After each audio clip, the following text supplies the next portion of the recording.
Avvalambor assalomu alaykum hurmatli obunachilar va obuna bo'lmasdan ushbu Qora Sher YouTube kanalini kuzatib kelayotgan muxlislar obuna bo'lib, like bosib va har bitta chiqarilayotgan videolarning ostida o'z fikr va mulohazalarini yozib qoldirayotganinglar uchun sizlarga kattakon rahmat. Bugungi videolarning mazmuni shundan iboratki, Ozodaxonim Nursaidova haqida. Ozodaxonim Nursaidova kidala odamlarni aldab, o'zini klipiga chaqirib, oxir oqibat mana bu qiz nogiron bo'lib qolib, bir umrlik nogironlar kolyaskasiga o'tirib qolgan insonga yordam bermayotgan Ozodaxonim Nursaidova haqida bo'ladi. Ozodaxonim Nursaidova, siz nimaga borib bir so'm pul bermayapsiz? Nimaga borib qaramayapsiz? Shu haqida bugun video bo'ladi. Endi shu videoni shu inson haqida gapirishdan avval bir ikki og'iz gapim bor. Bu gapni gapirishdan avval bir videoni sizga qo'yib o'tmoqchiman. Men Madamino Mamurjo 2008-yil 1-aprel kuni Namangan viloyati Ko'ksuv tumani Iftixor Mefiyda tug'ilganman. Men 2 kun oldin 10-mart kuni shu 8-mart kunlari men o'zimni ijtimoiy tarmoqdagi YouTube sahifamga video joylaganimda bu videoning mazmuni xitoyliklar bizni yurtimizdan ketsin, boykot Xitoyga yurtimizni bermaymiz degan gaplarni aytgan edim.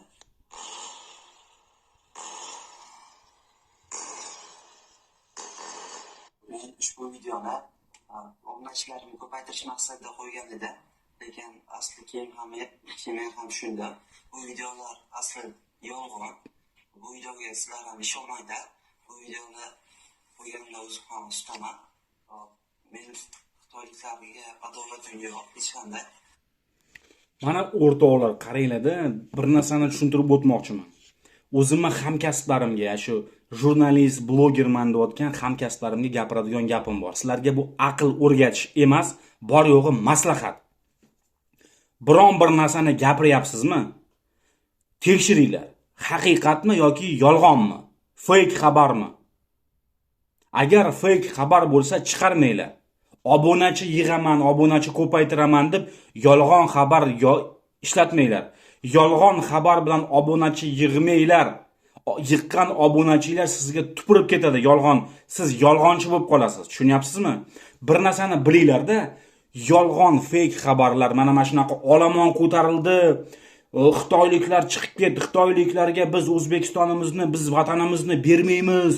Olomon ko'tarildi, o'zbek xalqi ko'tarildi. Mana ko'ringlar, chiqinglar ko'chaga deb bunaqa videolarni chiqarmanglar. Ba'zi bir insonlar bor, buni videoni ko'rgandan keyin yurak xuruji bo'lib qolishi mumkin, o'lib qolishi mumkin, infarkt bo'lib qolishi mumkin. Tushunyapsizmi? Mana shunaqa bo'lib qolishi mumkin.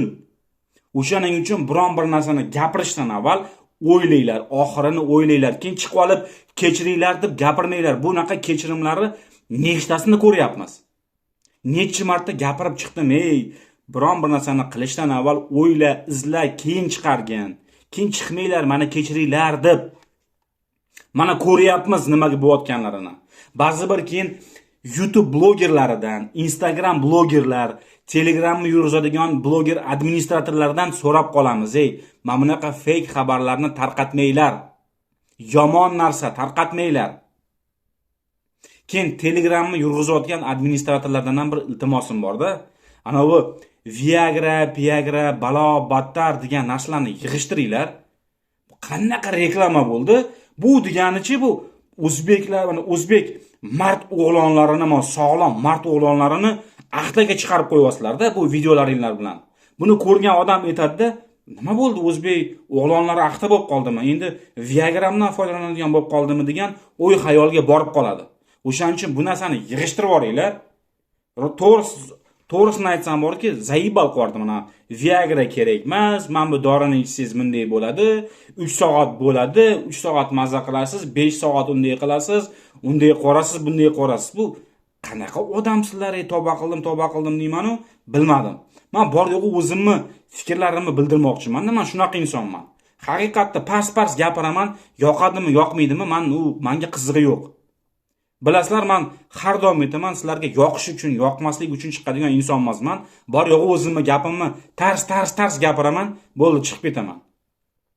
Basharamni ko'rsatib, men bu qanaqa bo'lsa ham mana efirga tushib turibdi bashara, shu yuzimni ko'rsatib gapiraman. Bor yo'g'i. Bo'ldi, shunaqa narsa. Keyin yana bir narsani aytmoqchiman. Ozodaxonim Nursaidova haqida gapiramizda. Hozir men gapirdimki, Ozodaxonim Nursaidova kidala bu unaqa emas. Men bu insonni bilmayman qanaqaligini.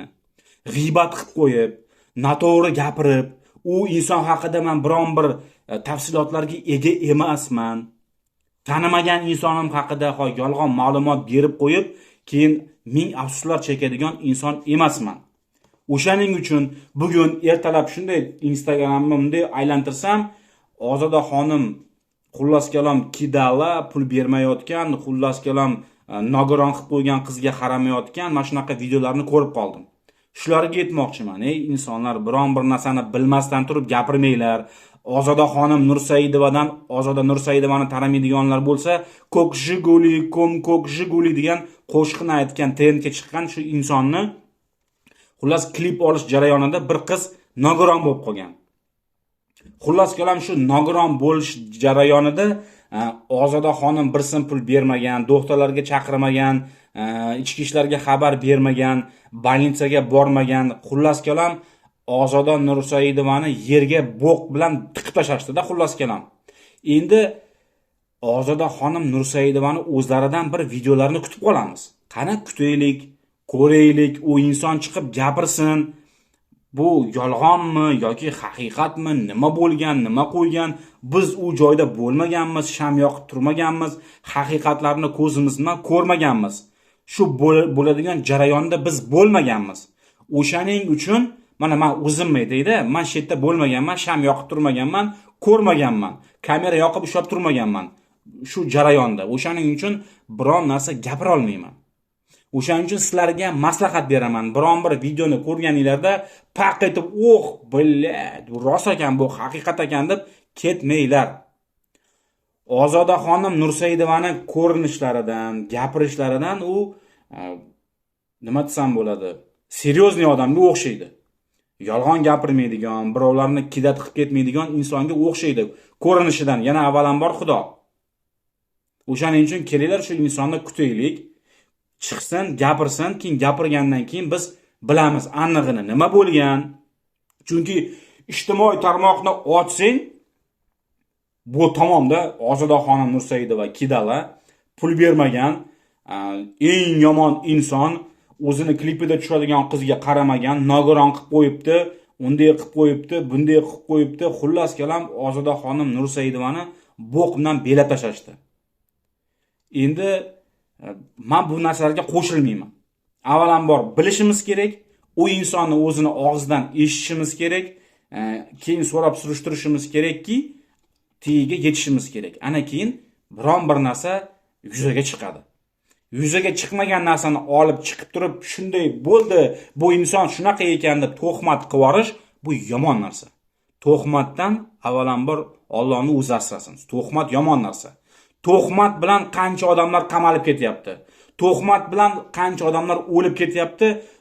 O'zlarini osib qo'yib, o'zini o'ldirishgacha boryapti to'xmatning orqasidan. O'shaning uchun to'xmat qilmanglar. To'xmat yomon narsa. Eng yomon balo bu to'xmat yomon narsa. O'shaning uchun bugun gapirmoqchi bo'lgan videom shu. Gapirish sababi, video qilishligimning sababi shu. Mana bunaqa xabarni tarqatmanglar, ey hamkasblar, tarqatmanglar. Bilmaysanmi? Pista mukonam deydi. Ko'tti qisgan boy bo'ladi. Gapirma. Obunachi yig'aman deb men bunga o'xshab fake xabarlarni chiqarmanglar. Oxir oqibat keyin borib olib, biz bilmaganidek xalqim meni kechiringlar, bilmasdan turib qilib qo'yibman degan videolarni juda ham ko'p ko'ryapmiz.